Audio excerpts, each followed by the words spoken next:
The Church of the Good Shepherd, CGS Philippines, is a vision-driven church committed to manifest and apply the G12 core values. I am a true disciple. Christ-likeness and multiplying ministry. Caught by the vision. Understand, live, and transmit the vision. Committed to sell life.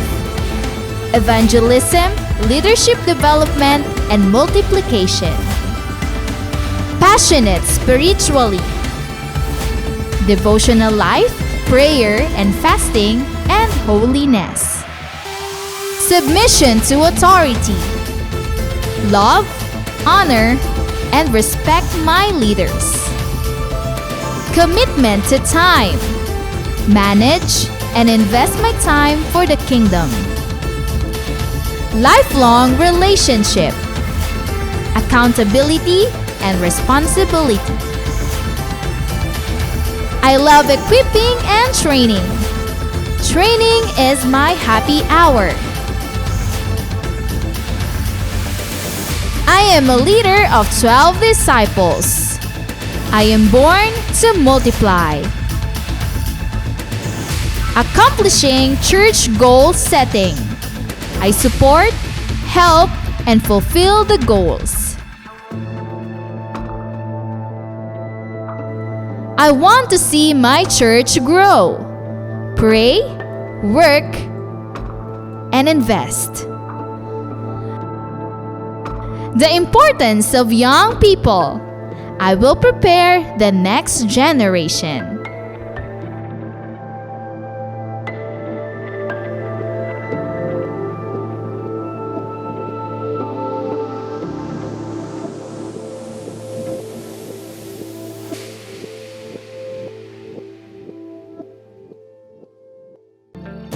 We are the Church of the Good Shepherd. We are inviting you to click like, share this video, and be engaged as we share God's vision to our online community.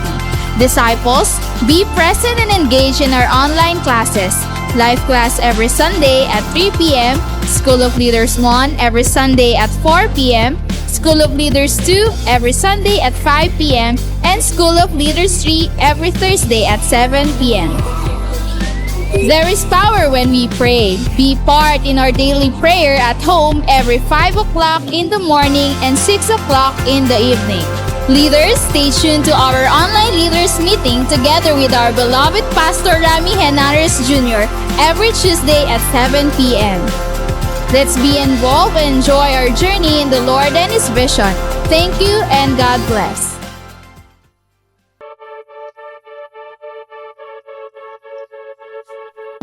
The Church of the Good Shepherd aims to make the vision of God manifest in the lives of people. People come not just to hear the Word of God, but at the same time train them as a disciple of the Lord Jesus Christ. Every Sunday after the worship service in the morning, disciples come in the afternoon to be trained in the class.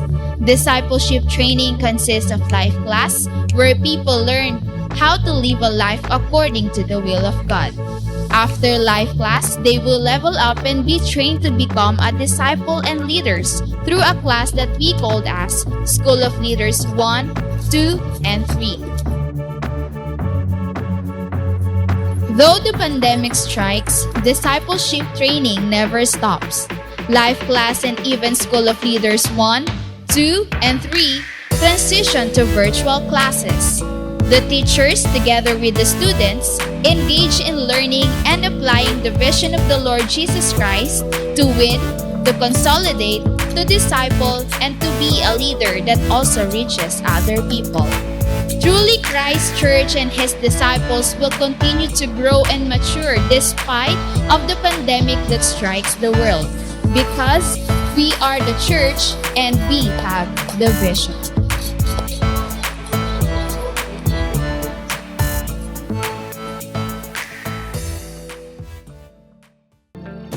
We are the Church of the Good Shepherd. We are inviting you to click like, share this video, and be engaged as we share God's vision to our online community. Disciples, be present and engage in our online classes. Life class every Sunday at 3 p.m., School of Leaders 1 every Sunday at 4 p.m., School of Leaders 2 every Sunday at 5 p.m., and School of Leaders 3 every Thursday at 7 p.m. There is power when we pray. Be part in our daily prayer at home every 5 o'clock in the morning and 6 o'clock in the evening. Leaders, stay tuned to our online leaders meeting together with our beloved Pastor Rami Henares Jr.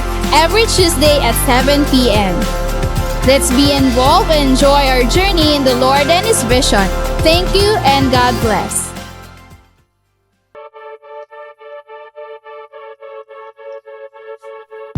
The Church of the Good Shepherd aims to make the vision of God manifest in the lives of people.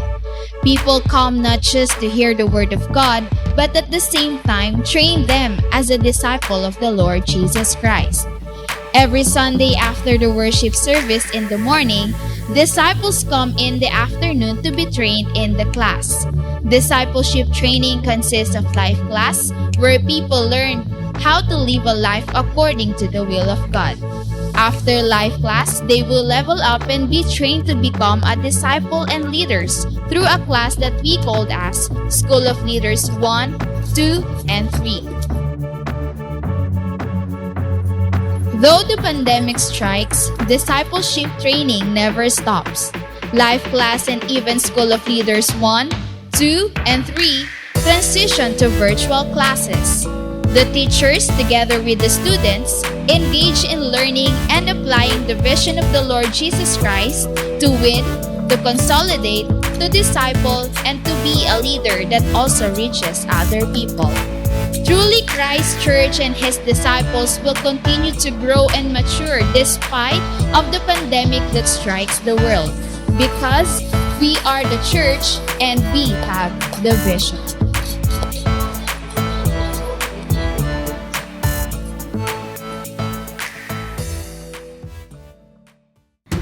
The Church of the Good Shepherd, CGS Philippines, is a vision-driven church committed to manifest and apply the G12 core values. I am a true disciple, Christ-likeness and multiplying ministry. Caught by the vision. Understand, live, and transmit the vision. Committed to sell life, evangelism, leadership development, and multiplication. Passionate spiritually, devotional life, prayer and fasting, and holiness. Submission to authority, love, honor, and respect my leaders. Commitment to time, manage, and invest my time for the kingdom. Lifelong relationship, accountability, and responsibility. I love equipping and training. Training is my happy hour. I am a leader of 12 disciples. I am born to multiply.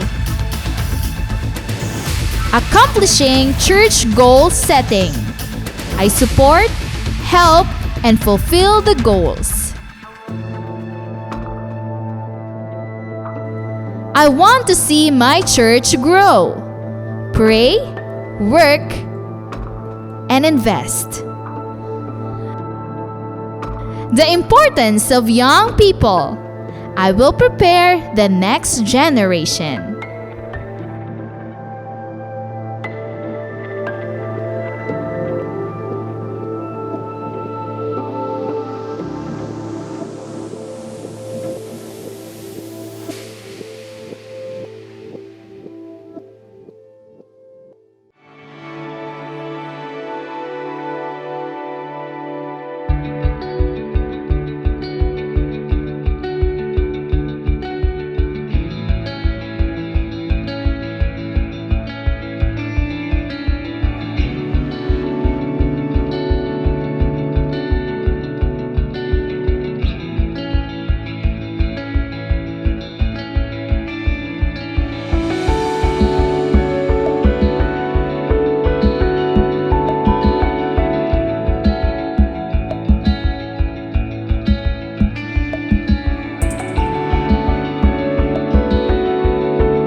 Magandang umaga muli sa ating lahat. Welcome sa ating morning simbahay, sa lahat nating mga pastors, mga leaders po natin, at ganoon din sa lahat nating mga disciples, mga cell group members natin, mga invites na maaari ngayon lang nakarating sa dakong ito, ay wini-welcome po natin.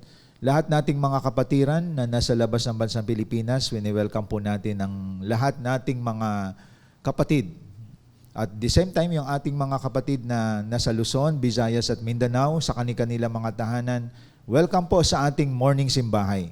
At sa oras na ito, mga kapatid, simulan natin ang lahat sa ating panalangin.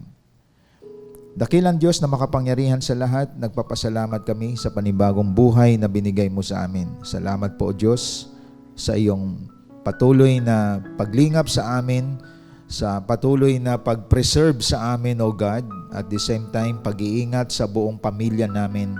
I pray, Lord God, pagpalain mo lahat ng kasama namin ngayon dito sa aming Simbahay online platform. Bless all your people, lahat ng nakatutok sa oras na ito, O God, ikaw magministeryo sa bawat isa, sa lahat naming mga kapatiran na nasa Luzon, Visayas at Mindanao, at the same time mga kapatid namin na nasa labas ng Pilipinas, na nasa ibang sulok ng mga bansa. Ikaw po ang magpala din sa bawat isa. Kaya sa iyo namin pinagkatiwala, O Diyos, ang buong araw na ito. Your name be exalted, your name be glorified. Sa iyo pong kapurihan, in Jesus' name I pray. Amen. Sabay-sabay po nating damhin ang awiting ito. Ihandog po sa atin ang CGS Philippines Worship Team.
Salamat sa mga awitin na ating ninamnam sa oras na ito. Salamat sa ZGS Philippines Worship Team, ang ating mga ballpen, notebook, at ang ating mga Bible po, ihanda po natin ngayon.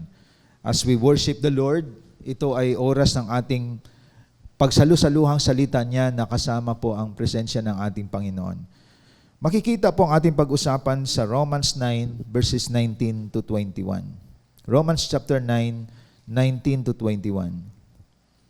Sasabihin mo naman sa akin, kung gayon, bakit pa sinisisi ng Diyos ang tao? Sino ba ang makakasalungat sa kanyang kalooban? Tao ka lamang, sino kang mangangahas na sumagot ng ganoon sa Diyos? Masasabi kaya ng isang hinuhubog sa kanyang manghuhubog, bakit ninyo ako ginawang ganito? Wala bang karapatan ang gumagawa ng palayok na bumubuo ng mamahalin o mumurahing sisidlan mula sa isang tumpok ng putik? Now makikita po natin dito, si Pablo nagsasalita siya at ang kanyang mind, ang isip niya nakatutok sa isang potter o sa isang magpapalayok. At dito, pinipresent dito ni Pablo na ang Diyos ay may karapatan sa buhay natin dahil siyang lumikha po sa atin. Ibig sabihin, ang isang potter, ang isang magpapalayok, siya ang humuhugis ng gusto niyang gawin.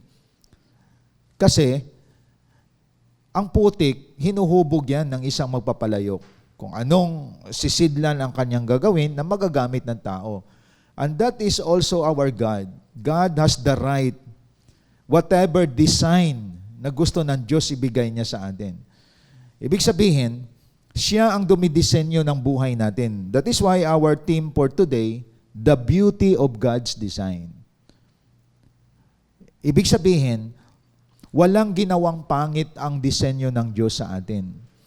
Kaya dito, sinasabi ni Pablo dito, tao ka lamang, sino kang mangangahas na sumagot ng ganoon sa Diyos. Ibig sabihin, hindi nagkamali ang Diyos sa buhay po natin. Kaya, hindi tayo pwede magsabi, bakit ninyo ako ginawang ganito? Sabi sa verse na binasa natin kanina, wala bang karapatan ang gumagawa ng palayok na bubuo ng mamahalin o mumurahing sisidlan mula sa isang tumpok ng putik? Ibig sabihin dito, pinapakita lamang mga kapatid, ang Diyos ang may-ari sa buhay natin, siya ang may karapatan sa buhay po natin. Ngayon, siya ay may magandang disenyo sa buhay natin. Ang problema lang, pumasok ngayon nitong kaaway, si Satanas. Dinistort niya ang buhay ng tao, sinira niya ang buhay ng tao. Kasi marami po ang nadaya, marami ang nalihis ng landas, at dito makikita natin, kaya pala si Kristo dumating dito sa lupa upang i-restore back ang disenyo na inagaw ng kaaway. Kasi very clear po yan mga kapatid sa John 10:10. Si Satan, siya ay magnanakaw, siya ay maninira, at siya ay sinungaling ayon sa John 8:44. Siya ay pumapatay. Nandito siya para i-destroy, sirain ang buhay ng mga tao. At marami ring dinaya ang kaaway. Kaya mapapansin natin mga kapatid, maraming mga distorted life, maraming mga buhay ang sinira ni Satan. Kaya si Jesus Christ, hindi siya papayag na masira yung disenyo ng Diyos sa buhay natin. Kaya si Jesus Christ, nandito sa lupa upang i-restore back ulit tayo sa totoong disenyo ng buhay natin. Kasi mapapansin po natin, marami ngayon sa panahon natin na mga buhay na puno ng pandaraya, isang buhay na nasisira na. Kaya sa umagang ito, ating alamin, ano ba yung beauty of God's design? Ano ba ang magandang disenyo ng Diyos na dapat maibalik sa atin? Number 1, a transformed life. Bakit transformed life? Kasi na-deform ang buhay natin. Binabaluktot ni Satanas ang ating kaisipan at puso at dinadala niya tayo sa kasinungalingan ng buhay. So marami sa atin nagkaroon ng deformed life, destructive life. Isang buhay na sira na, Isang buhay na puno ng inggit, puno ng selos, puno ng competition. Naging deceptive ang buhay natin. Ang buhay natin naging untruthful. Marami ngayon nabubuhay ng puno ng pagkukunwari. As if they are okay, but they are not already okay. Nakangiti, pero puno na ng pait ang buhay.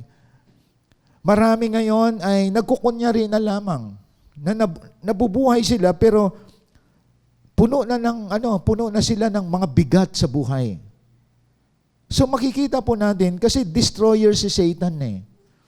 At naglalagay siya ng mga kasinungalingan sa ating kaisipan. Kaya like what I said, di ba? Lalo na kung wala kang Word of God.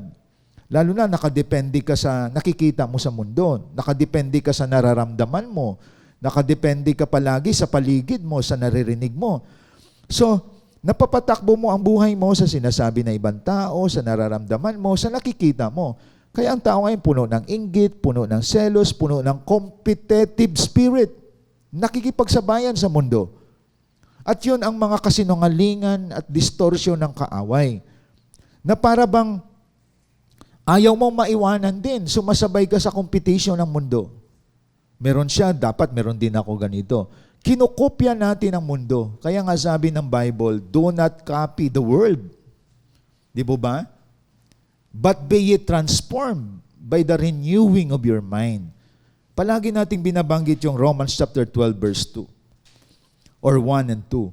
Kaya makikita natin, si Lord nandito siya para i-restore po tayo.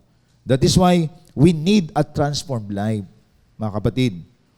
Now, bakit kailangan natin ng transformed life?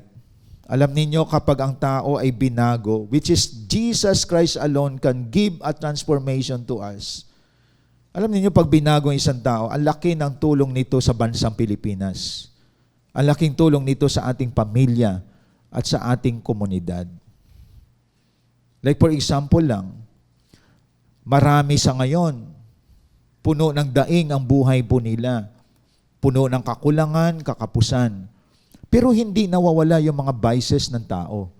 Hindi nawawala yung kaluhuan ng tao. Maluho ang tao sa ngayon. Pero walang-wala na yon. Saan ka nakakita?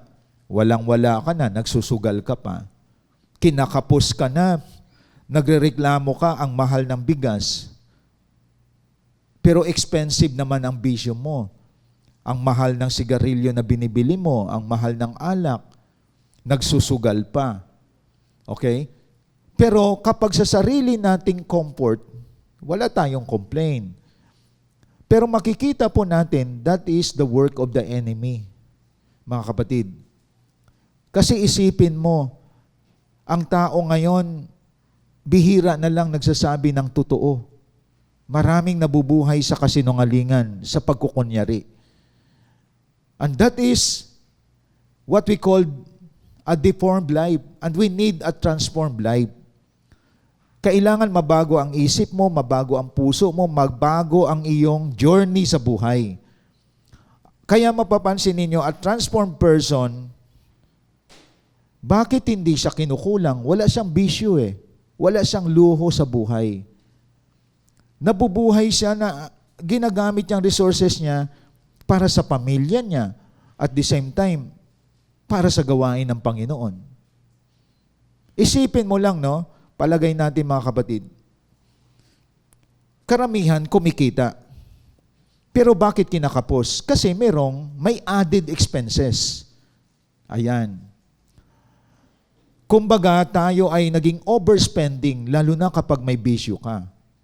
Kaya magtataka ka, kahit anong gawin mo, kinukulang pa rin. So, in the area of finances, marami po sa atin may struggle dyan. Pero kapag binago ka ng Lord, mapapansin mo, lalo na yung mga tatay na walang bisyo, makakaipon sila.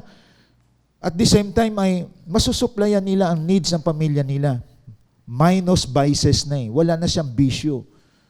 Kaya tandaan natin, ang buhay natin kapag hindi na bago, masisira ito. Kaya transformation is a blessing. Transformation is the beauty of God's design to us.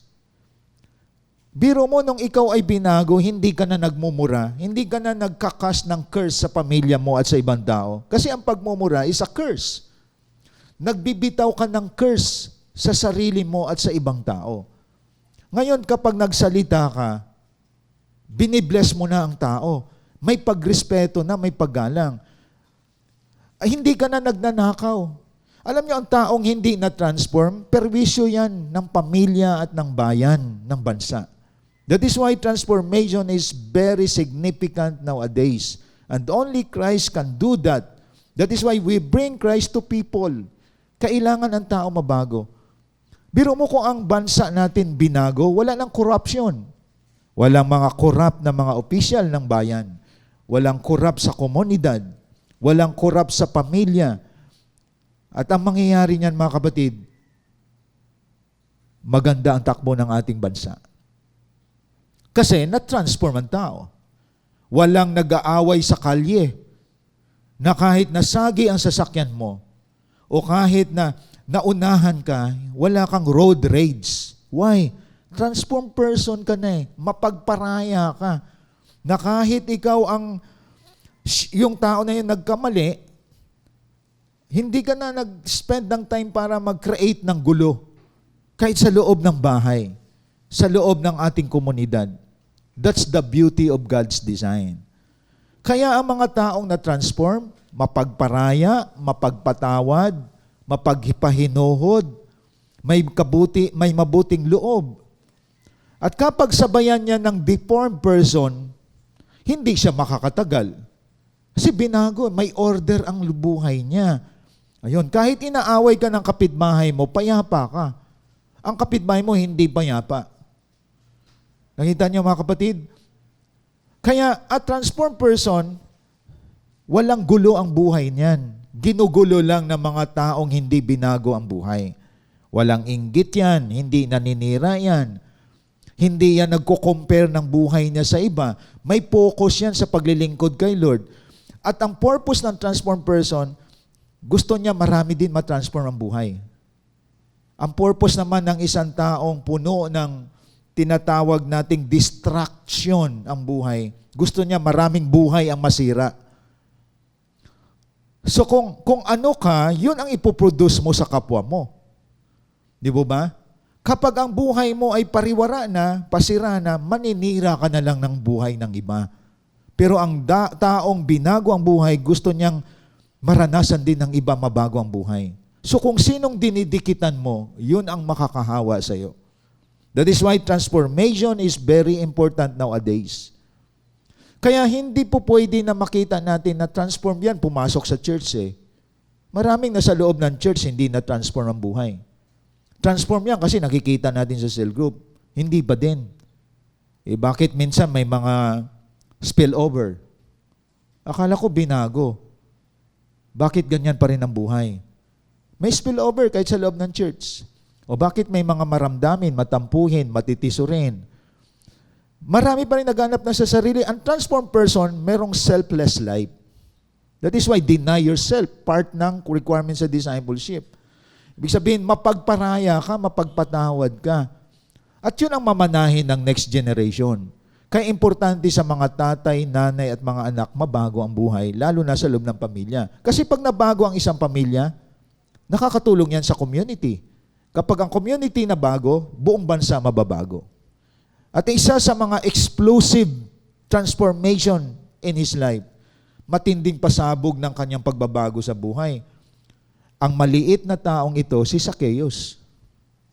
Isa siyang corrupt official ng bayan. Naniningil siya ng sobra-sobra sa mga tao. At siya ay mayaman. Kaya sabi ko, explosive transformation nangyari kay Zacchaeus. Quadruple ang ibabalik niya sa mga taong dinaya niya. Isa-isahin niyang ibabalik yung yaman niya. Mababasa natin sa Bible yon. The best example is the life of Zacchaeus.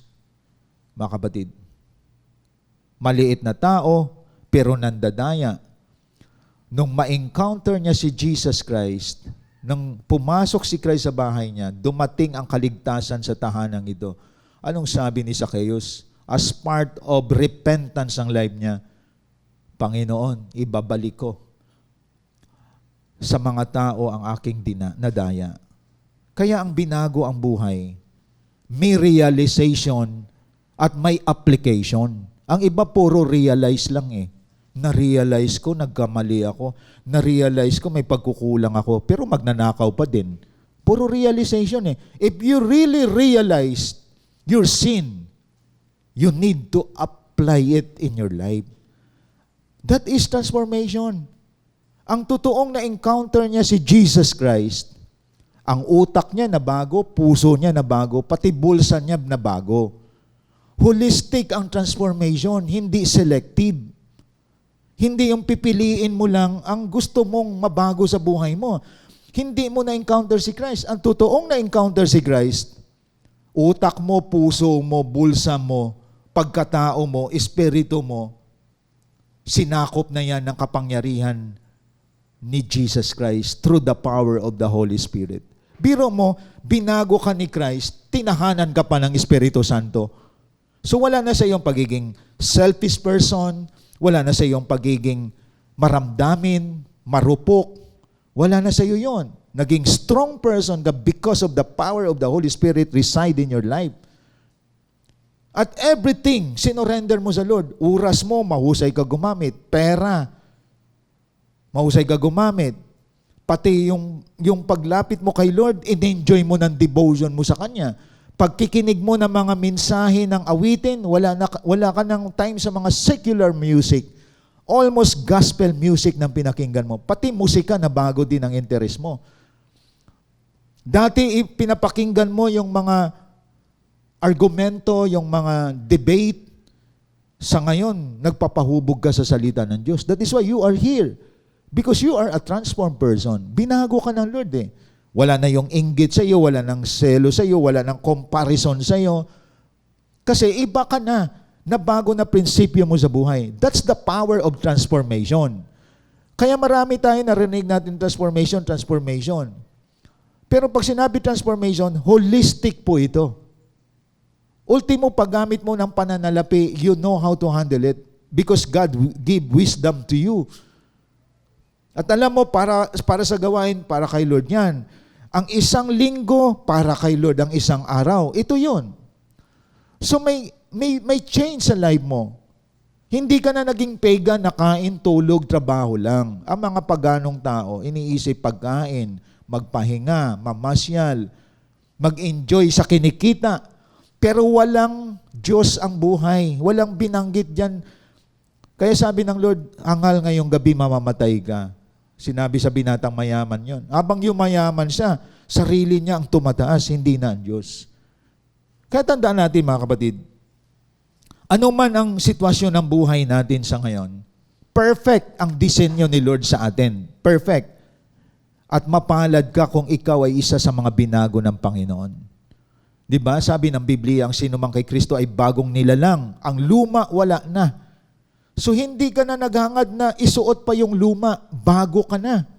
Mga kapatid, bago ka na mag-isip. Hindi ka na nag-iisip ng kasiraan ng kapwa mo. Hindi ka na nag-iisip ng mga maduming kaisipan. Kasi na-transform ang isip mo. Ang puso mo puno na ng pagmamahal sa kapwa. Di ba? Alam ninyo, pag-usapan natin ng pag-ibig, saglit lang. Ang totoong pag-ibig, hindi yung niyayakap ka. O kaya sumasandal ka doon sa shoulder ng isang tao. Ang totoong pag-ibig na nasa Bible, nakita ko, is a kind of love na matindi, a top love.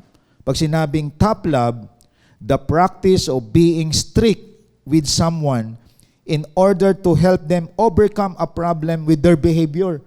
So we need nowadays a top love. Ano yung top love? Stricto ka sa isang tao para ayusin ang kanyang behavior. Ang tingin kasi ng iba, para wala na tayong pag-ibig dito sa discipleship, puro na lang mga rules, puro na lang mga pamamaraan. Hindi mo naramdaman, di ninyo alam, sabi ni Jesus sa John, if you really love me, feed my sheep, feed my lamb. That's top love. Ang top love, mga kapatid, nagre-rebuke, nagko-correct, nagsasaway. Kasi, yun ang kailangan ng mga transformed na tao. Alam niyo kung nakaranas tayo ng top love sa ating mga parents, na strict ang parents natin, tingnan niyo yung mga tao na strict ang parents. Maganda ang buhay nila. So ang top love, hindi yung, okay lang yan, sunugin mo tsinilas ko, mahal naman kita eh. Sige, okay lang yan, gamitin mo yung gadget ko, tsaka walain mo ha, kasi mahal naman kita eh. Yun ang mga love na very loose. Tsaka yung hindi pag-ibig yun na kinukonsente yung mali. Biro mo, tatakpan mo mali ng disciple mo. Biro mo, tatakpan mo ang mali ng kaibigan mo. Kasi mahal mo siya. Ang tawag nun, konsentidor na pagmamahal. Ang pagmamahal na galing kay God, pinapako sa cross. Biro mo ang top love ng Diyos. Di ba?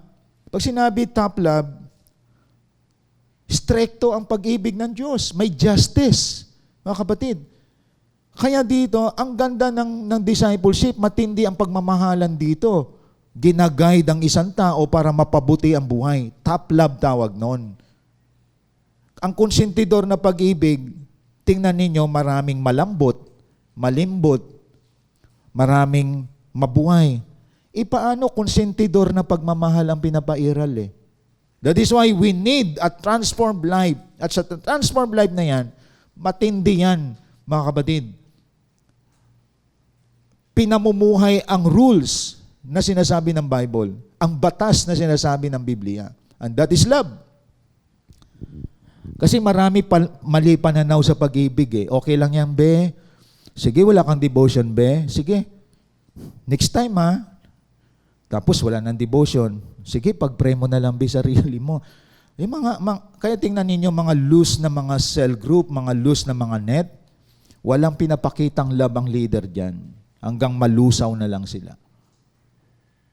Kaya tandaan natin, you want to see a real love, tingnan mo ang cross. Yung punishment kay Christ. That is the top love of God. Ganon katindi yun. In order for us to be transformed, mga kapatid.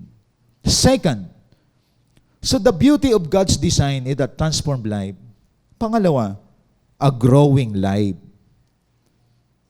Hindi po pwedeng binago ka, nakikinig ka na lang. Hindi po pwedeng binago ka, palagi ka na lang hindi nadidevelop. Kasi ang isang transformed person,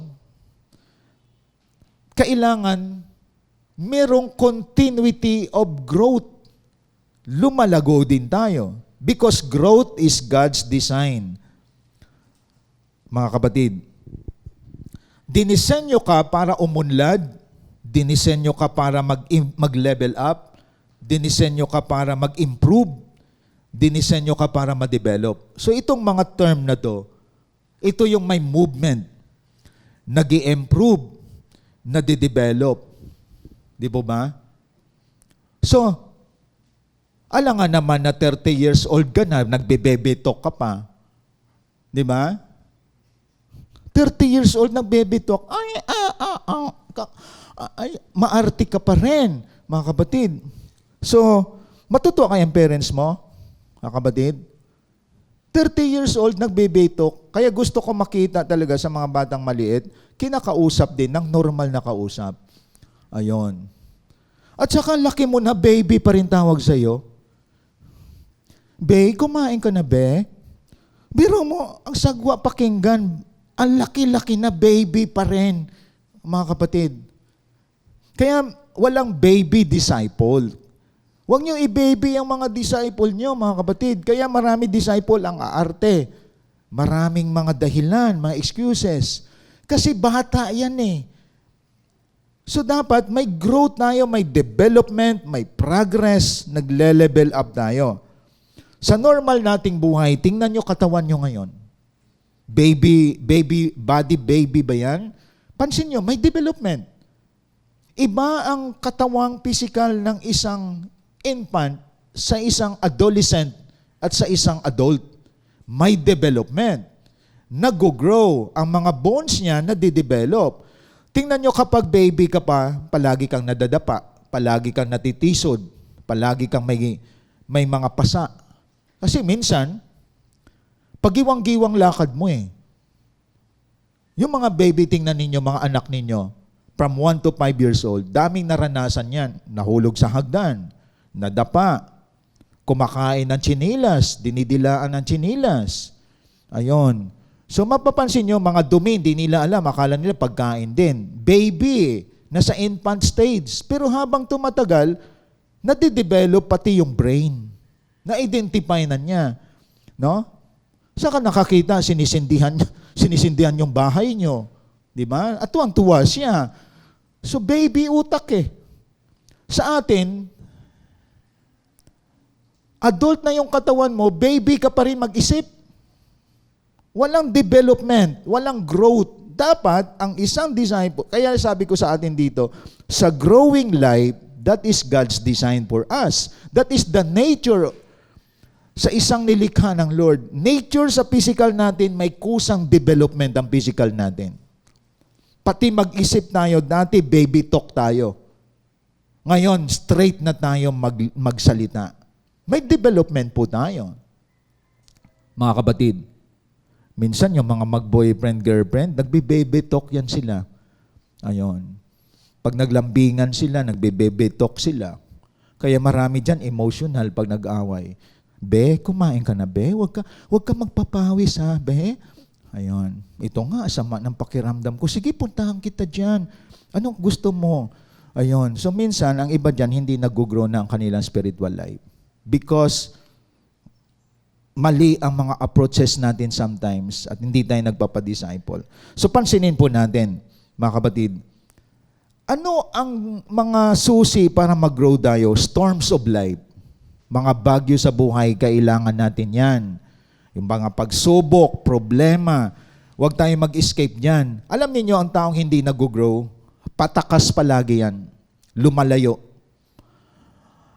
Nakita ko ang mga tao na hindi nag-grow ang isip, ang emotion. Pag may problema, left the group. Pag mahirap, mga kapatid, pag nakarinig ng mga saway, correction, change topic. At ang iba naman, mga kapatid, makikita mo yan, mag-walk out. Ang growing person, hinaharap niya ang mga pag-rebuke, pagsaway, pagkokorek sa kanya. Steady yan. Hindi naglalayas ng bahay yan. Kung baga sa time natin, hindi lumalayas ng simbahan yan. Hindi yan lumalayas sa cell group. Kasi, growing person yan. At ang mga growing person, gusto nila mga discomfort. Hindi, na ayaw nila ng mga komportabling kalagayan. Karamihang komportabling taong hinahanap. Gusto nila hayahay ang buhay. Gusto nila madali lang. Gusto nila madali nila makuha ang isang bagay. Gusto nilang mag-level up pero sa madaling paraan. Ayaw nila ng mga hardships. Ayaw nila ng mga crisis sa buhay.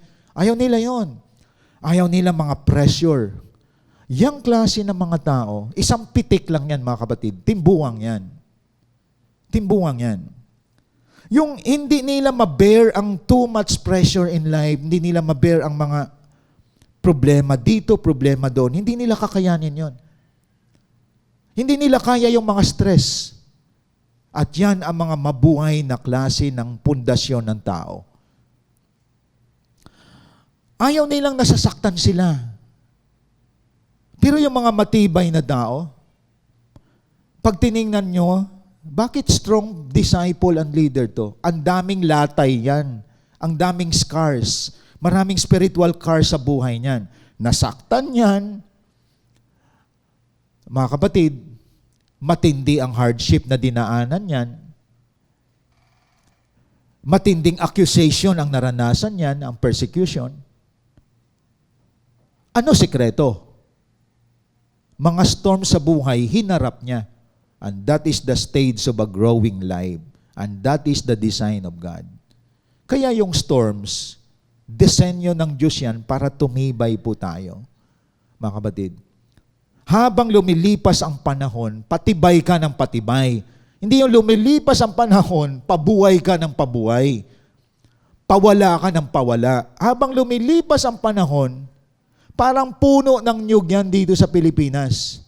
Habang tumataas ang puno ng nyug, kahit signal number 3, ang tibay pa rin nun.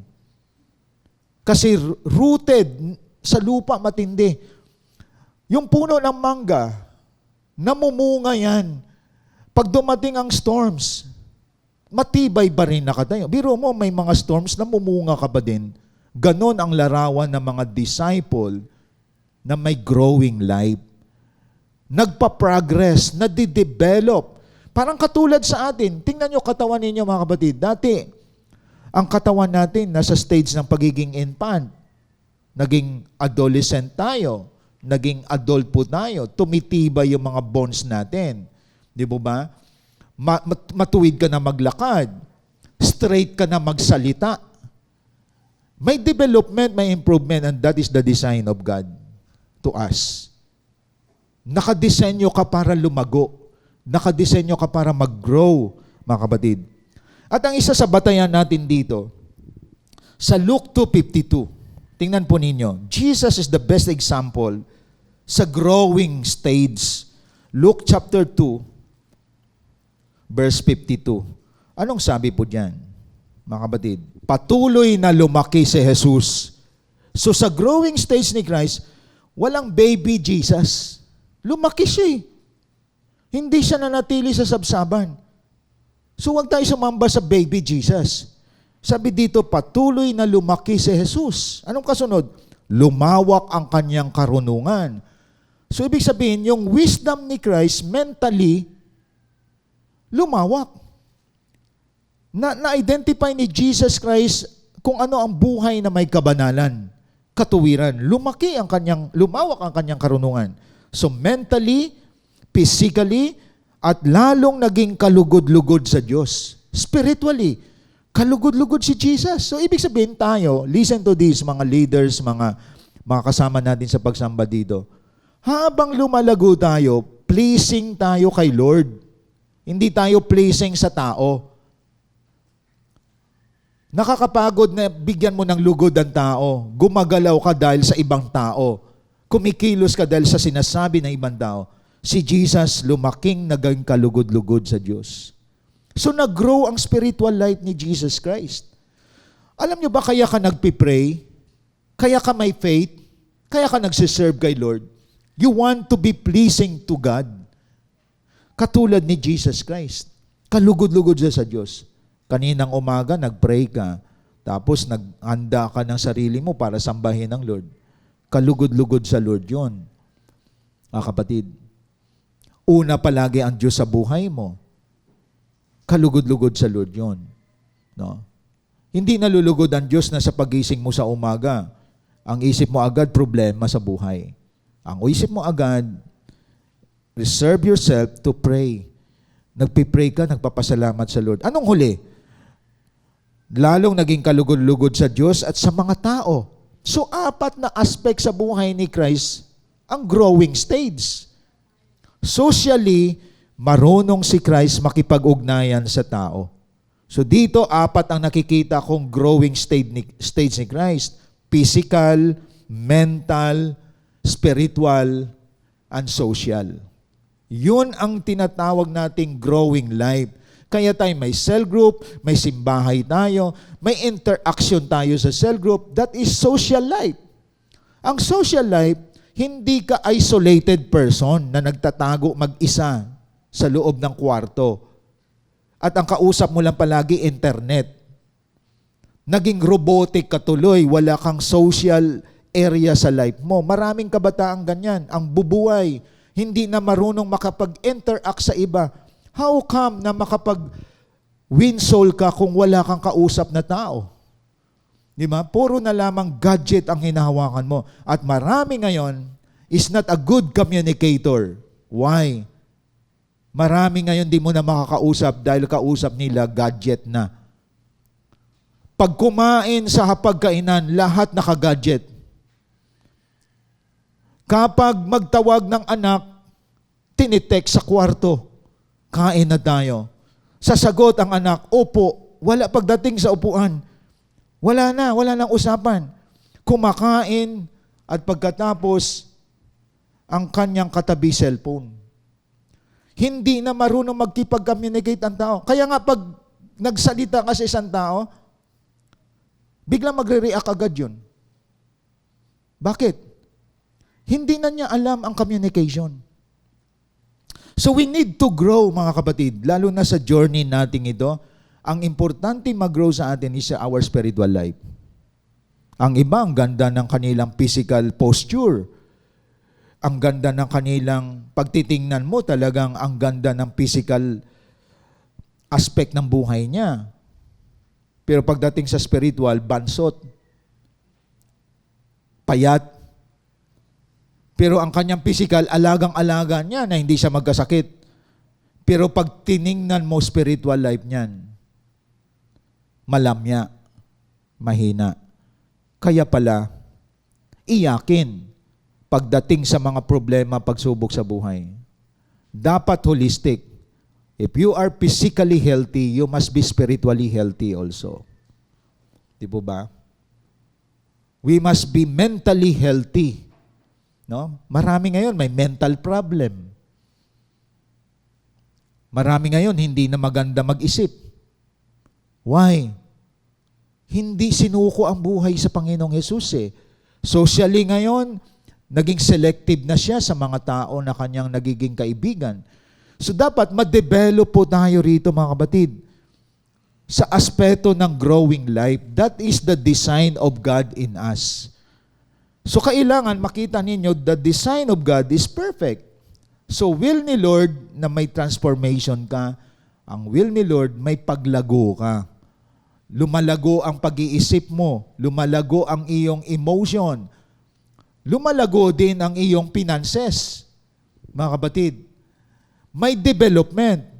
Iba na ngayon ang estado ng buhay mo.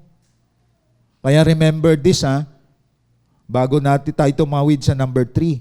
Pag adult ka, normal na may binabayaran kang mga bills. Nagbabayad ka ng ilaw, nagbabayad ka ng tubig, nagbabayad ka sa internet. Adult person ka na eh. Ang masaklap, 40 years old ka pa, libre lahat. Pabigat ka ngayon sa loob ng bahay nyo. Diba? Lahat ng adult people, walang libre sa buhay niya. Nagbabayad ka ng kuryente, ng ilaw, ng bahay, ng kotse, everything. Because you are an adult person. Ang hindi nagbabayad, bata, sanggol. Nakita natin mga kapatid, walang libre na sa panahon natin ngayon. So may development ka, may progress ka. Kaya pagdating sa discipleship, walang libre din. Dapat makita ninyo yon. Ang utak na puro libre, hindi normal buhay nun. That is number 3. Tatawid na ako ngayon. Number 3, useful life. The beauty of God's design, maging useful person tayo. Pag sinabi useful na tao yan, kagamit-gamit. Katulad ng kutsilyo na hinalimbawa ko, araw-araw ginagamit mo ang kutsilyo sa panghiwa ng karne, panghiwa ng sibuyas, panghiwa ng kamatis, useful yun. Pag may bago, ginagamit. Pag ang tao binago, dapat makita nyo to. Dahilan kaya ka binago ni Lord, lumago ka at magamit ka ng Diyos.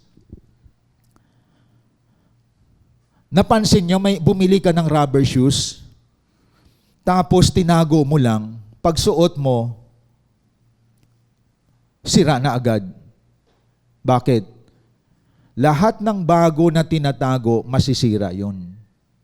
Mga kapatid, naalala ko, anything na bago, tinago mo lang, na hinayang kang gamitin, masisira yon. Bumili ka ng sasakyan, dinisplay mo lang sa bahay, kunting paandar lang, ayaw mo patakbuhin. Kasi sabi mo, baka gasgasan eh. So dyan na lang yan. Mamalayan mo, wala ng battery pala. Na-drain, hindi na tumatakbo. Kinalawang na. Listen to this. Bakit importante maging useful? Para maging pagpapala ka sa marami.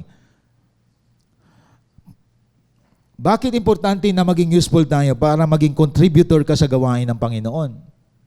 Tingnan ninyo, maraming mga Kristiyano na binago buhay, ayaw magpagamit, kinalawang. Hindi nagiging intellectual sa spiritual na bagay. Mapapansin nyo po? Kumbaga, nabububo tayo pagdating sa mga bagay na spiritual. Hindi tayo we cannot identify what is really the will of God in us. Pero tingnan nyo yung mga useful person, lalong binabagsakan ng Lord ng wisdom. Nagpapagamit siya naging cell group leader. Nagpapagamit siya, binibigyan niyang skill niya sa gawain ng Lord. Mapapansin natin, nagiging discipler siya, naging leader of leaders, naging matalino siya. Kaya tandaan po natin, usefulness is God's design for us. Ang pagiging ginagamit ng Diyos, disenyo ng Lord yan sa buhay natin. We are not designed to be consumer forever. Hindi tayo dinisenyo ng Diyos na consumer palagi. Dinisenyo ka ng Diyos, binago ka niya para gamitin ka. Kaya huwag na inyong ipagmalaki na ang tagal ko ng Kristiyano, ang tagal ko na sa church. Tanong, may na-disciple ka ba? May na-win soul ka ba? Kaya pala, kinakalawang tayo. Ang tagal mo ng Kristiyano, pero ang ugali natin, karakter natin, malambot. Because we don't lead people. We just receive and receive. Tandaan nyo to mga kapatid, hindi normal sa tao ang tanggap lang ng tanggap. Nakadesenyo sa nature ng tao na kapag tumatanggap ka, meron ka ring binibigay, nilalabas. Subukan nyo ito, pasubok ko sa inyo bakit mahalaga talaga, useful tayo. Subukan nyo ngayon na mag-inhale, walang exhale. Inhale lang palagi. Try nyo ngayon mga kapatid, 5 minutes, inhale. Tapos inhale ka lang ng inhale. Hindi normal yon. Dinisenyo ka na mag-inhale at dinisenyo ka mag-exhale. That is what we call, kung may input ka, may output ka. Tingnan nyo yung disenyo ng Diyos sa atin. Nasubukan nyo na bang kain lang kayo ng kain, wala kayong nilalabas? Sino sa inyo dito isang buwan na kumakain lang, walang nilalabas? Nakadesenyo ang katawan natin na kapag may pinasok ka, may ilalabas ka. Kaya may mga purse sa katawan natin, lumalabas yung pawis natin pag nag-exercise po tayo. Kasi hindi ka nakadesenyo lang na receive ng blessing ni Lord. Hindi ka nakadesenyo lang na kumuha palagi ng mga pagpapala na mula sa Lord. You are designed to be useful. Kaya nung ikaw ay binago, magpagamit ka sa Panginoon para maging useful ka, hindi useless person. Kaya pala, lahat tayo binago para kagamit-gamit tayo. Mga kapatid, anything, kahit material things, bumili ka, dinisplay mo lang yan. Walang kwenta yun. So walang kwenta din na binago ka, dinisplay ka lang sa simbahan. Puro ka lang pakikinig, pero hindi ka naman ginagamit. Mga kapatid, hindi ka lugod-lugod sa Panginoon yun. That is why lahat ng binago dapat ginagamit. Useful person. Lahat ng gamit sa bahay, kaya ka bumili, electric fan. Bumili ka, di po ba? Bumili ka ng aircon. Bumili ka ng plato, ng kutsara, ng tinidor, everything, utensil sa bahay ninyo. Bakit ka bumili? Bumili ka ng sopa. Ba't ka bumili nun? Para gamitin ang lahat ng bago. Yun ang purpose kung bakit tayo binago ng Lord, hindi para tumunganga lang sa church. Kasi ang mga binago, at hindi nagamit, pag hindi ka nagamit, maging mareklamo ka. Magiging maakusa ka sa church. Puno ka ng murmur, puno ka ng excuses. Yun lang ang maging defensive ka. Makikita mo palagi mali ng ibang tao, mali ng church. Yun ang problema ng mga binago na hindi ginagamit. Magiging magiging mapagpuna. Pero tingnan ninyo yung mga ginagamit ng Diyos. Napaka-pure ng utak at puso. Pure. Tandaan natin yon, mga kapatid. No? Kaya nga, huwag nating hayaang manirahan ang dyablo sa isip at puso natin. Kasi pag bakanti utak mo, gagalaw ang kaaway sa buhay po natin. No? Tandaan natin yon, mga kapatid. Ang idle mind is the devil's workshop. Ang utak na walang ginagawa, diyan kumikilos ang dyablo. That is why we need to be useful. Dapat ginagamit tayo ng Panginoon. At habang naging useful ka, nagiging sharp person ka, naging matalas ka. Kaya maraming mga Kristiyano ngayon, nabububo sila pagdating sa spiritual. Why? Nakalawang sila eh. Sa akala nila, ang pagiging useful, ang pagsiserve kay Lord, voluntary. Hindi. Kaya ka ginagamit ni Lord para magiging matalas kang Kristiyano, matalas kang disciple. Biro mo, kinalawang ka na, tapos naging professional ka na sa mali. Pero hindi tayo nagiging bihasa sa tama. Ayun. Kaya, watch out. Pupwedeng tayo ay ginagamit na ng dyablo at hindi na ginagamit ng Diyos. It's either of the two ang pwedeng gumamit sa atin. Pag hindi ka ginagamit ng Diyos, si Satanas ang gagamit sa iyo para manira. Always remember that. Para mag-destroy ng buhay ng ibang tao. Pero pag ginagamit ka ng Diyos, marami ang mababago kasi binago ka ng Diyos, mga kapatid. Kaya, ang isang danger sa taong hindi ginagamit ng Diyos, pupwede ngayon, ginagamit na siya ni Satanas. Magtataka ka dati, binago to. Nang hindi magpa-disciple, hindi nagwi-win soul, hindi siya nagsisell group, ngayon, ginagamit na siya ni Satanas. Sisiraan niya ang discipleship, sisiraan niya ang cell group, sisiraan niya ang simbahay. Kanino gawain yon? Gawain ni Satanas. Nagpagamit kay Satanas. Yun ang danger. Kaya tanong ko sa inyo ngayon, before I close, sino gumagamit sa iyo? Sino gumagamit sa iyo ngayon? Sinasabi mo sa Diyos ka, pero bakit? Lahat ng gawain ng Diyos, sinisiraan mo. Hindi ba gamit yan? Hindi kaya instrumento ka na ni Satanas? Pero nasa loob ka ng church. Ayun. Yun ang danger. That is why make sure God is the one who used you, not Satan. Kasi pag Diyos ang gumagamit sa iyo, namumunga ka na maraming nababago ang buhay. At yan ay isang palatandaan na Diyos ang nagbago sa iyo. Pero malalaman mo na si Satanas ang gumagamit sa iyo, kinukontra mo lahat ng gawain ng Panginoon. Ultimo pastor.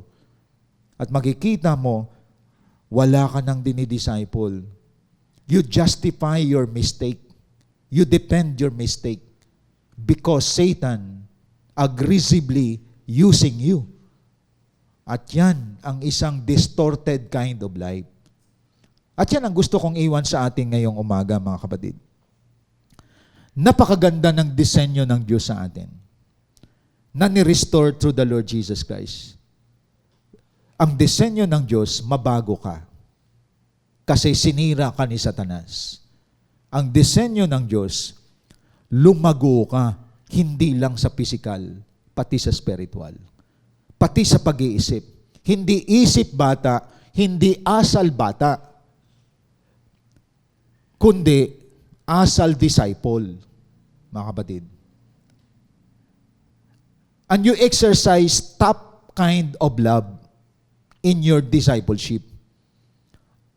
Inaalagaan mo, binabantayan mo ang mga tao na nilagay ng Diyos sa iyo. Kaya may strictness ka. No? Ayaw mo na mapariwara sila. That is love, mga kapatid. Ang taong maluwag, maraming napapahamak na alaga dyan. And number 3, be a useful person. Maging useful person ka. And make sure na ang gumagamit sa iyo ang Diyos at hindi si Satanas, mga kapatid. Marami na akong alam, nakikilala at naobserbahan nang hindi nagpagamit sa Diyos, kinakalaban na ang gawain ng Panginoon. Pinasukan na ni Satanas. Ang hirap ng discipleship, parang persahan yan. Ang hirap naman yan ng winning soul. Alam nyo naman na hindi ako people person. Tsaka lahat na lang may butas ka nakikita. But you give a foothold to Satan. Binubuksan mo ang pintuan para gamitin ka ni Satanas. Yun ang pinaka-scary sa lahat dyan, mga kapatid. Hindi mo nakikita, akala mo tama ka na, binabangga mo na pala ang gawain ng Panginoon. Ayun. Pero kapag maraming nabago ang buhay because of you, that is the work of God. Yun ang ating dapat makita, mga kapatid. Kaya iwan ko sa inyo ang last verse sa third point na to sa 2 Timothy 2:20-21. Kaya nga maging useful po tayo. 2 Timothy chapter 2, verse 20-21. Alam niyo, nasa verse yan na dapat maging useful po tayo. Anong sabi diyan? Sa isang malaking bahay, may iba't ibang uri ng kasangkapan. May yari sa ginto o pilak, at mayroon namang yari sa kahoy o putik. May ginagamit para sa mga tanging okasyon, at mayroon namang pang-araw-araw. Ang sino mang lumalayo sa kasamaan ay katulad ng sisidlang natatangi, malinis at karapat-dapat gamitin ng may-ari para sa lahat ng mabubuting gawain. See? As we live a holy life, you are a vessel for honor. Gagamitin ka sa mga espesyal na okasyon. At kayo yon, mga kapatid. Ibig sabihin, itong mga lumalayo sa kasamaan, sisidlang natatangi, malinis at karapat-dapat gamitin ng may-ari, si Jesus Christ yun. Kaya, praise God, kasama ka sa disenyo ng Diyos na ginagamit ngayon na marami na change ang buhay, marami na bago ang journey ng buhay. And that is a useful life. Kaya sa ating pagtatapos, nais kong iwan sa atin ito. Allowing God's design to happen makes you appreciate what life really is all about. It is truly a fulfilling journey if you always let Him to be in control of your entire being. Praise God. Kaya alam nyo, biyaya na lamang ng Diyos kung ano tayo ngayon eh. It's because of the grace of God. Kung ano ka ngayon, inayos ka ng Diyos, marami kang mga kakulangan, inaabot ka pa rin ng Diyos para magiging disenyo niya dito sa lupa. Binago ka niya, inayos ka niya, naging patient si Lord sa iyo, kapatid. Hanggang naging stable ka ngayon, and that is the grace of God in your life. Kaya, ano pang hanapin natin? We are the recipient of God's design. That's the beauty of God's design for us. Na naging useful tayo because of His grace. Naging may pagbabagong buhay mo. At ngayon, lahat ng aspeto ng life mo, you are a growing person. And we really praise God for that. Fulfilling sa buhay yan. And that is life. That is life, kapatid. Dumami pa ang katulad mo, nawa, dahil isa ka sa recipient ng God's design. Ating namnamin ang awiting ito bago ako mag-closing prayer. Tinatawagan po natin ang ating CGS Philippines worship team.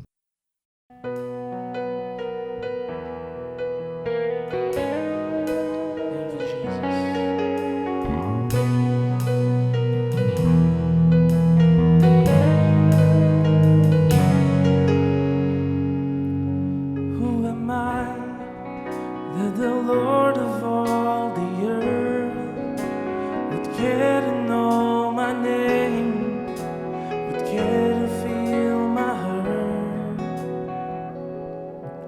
Who am I that the bright and morning star would choose to light the way from my ever-wandering heart? Not because of who I am, but because of what you've done. Not because of what I've done, but because of who you are. I am a flower quickly fading.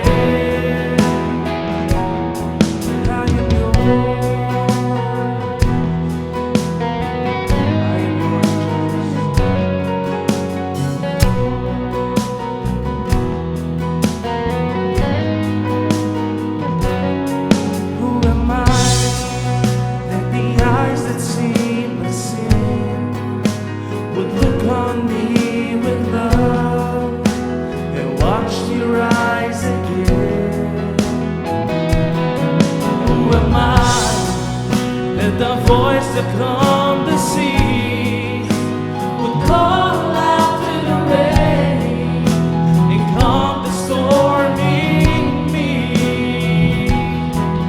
Not because of who I am, but because of what you've done. And not because of what I've done, but because of who you are.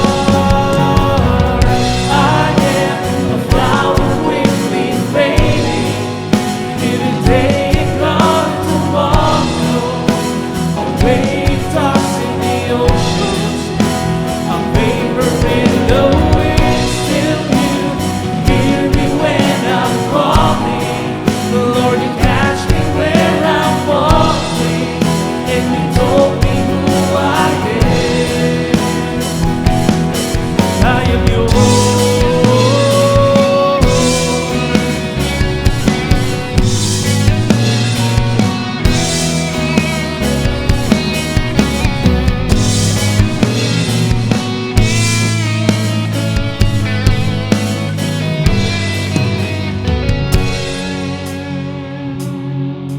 Not because of who I am, but because of what you've done.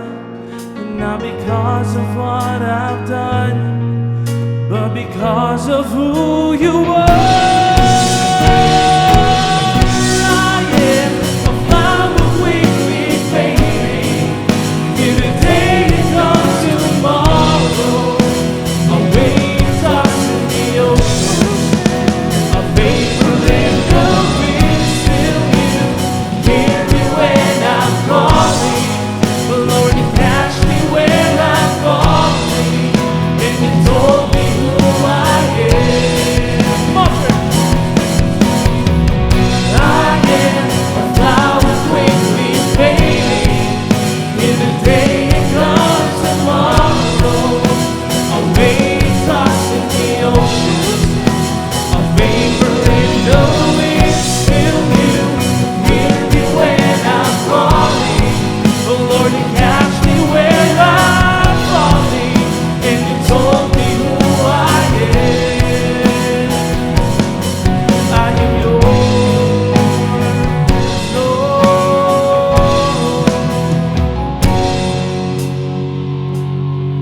I am yours.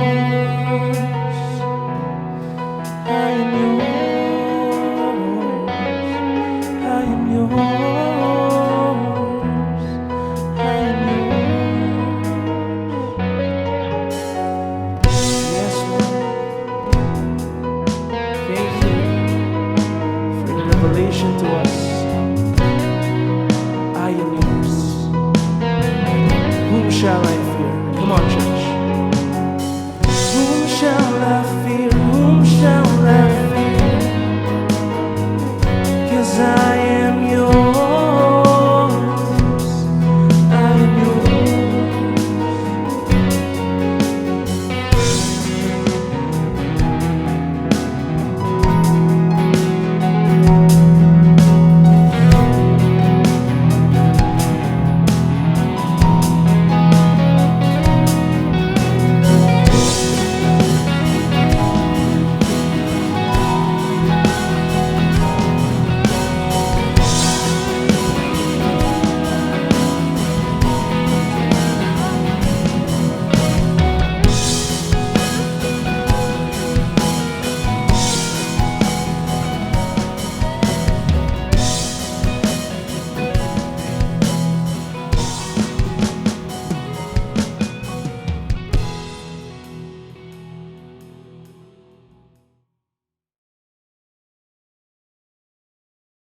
Manalangin po tayo. Dakilang Diyos na makapangyarihan sa lahat, I pray blessing to all of your people today, Luzon, Visayas, and Mindanao, and outside of the Philippines. I pray na ang mensaheng ito is a challenge to all of us. Hindi kami nakadesign na mabago lang, kundi lumalago at ginagamit. Blessing upon blessing to all of us today. Thank you for your love, for your grace, O God. Sa iyo po ang kapurihan, sa dakilang pangalan ng Diyos Ama, ng Diyos Anak, ang Diyos Espiritu Santo. Amen and amen. Maraming salamat po and God bless po sa ating lahat.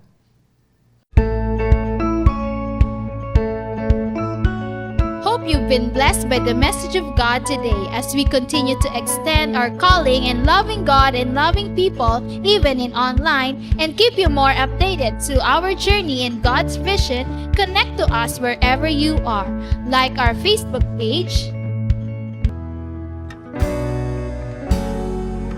follow us on our Instagram account,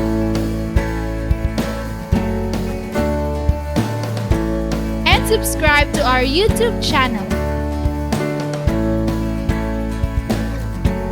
Be a blessing and always be updated. Are you blessed?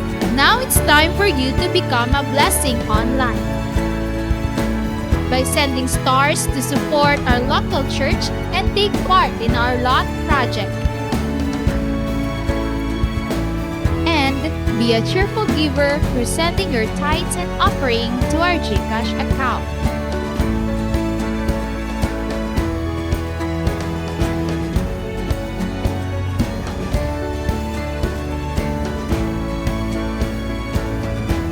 See you on our next online worship. Thank you and God bless.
To reach out all the nations.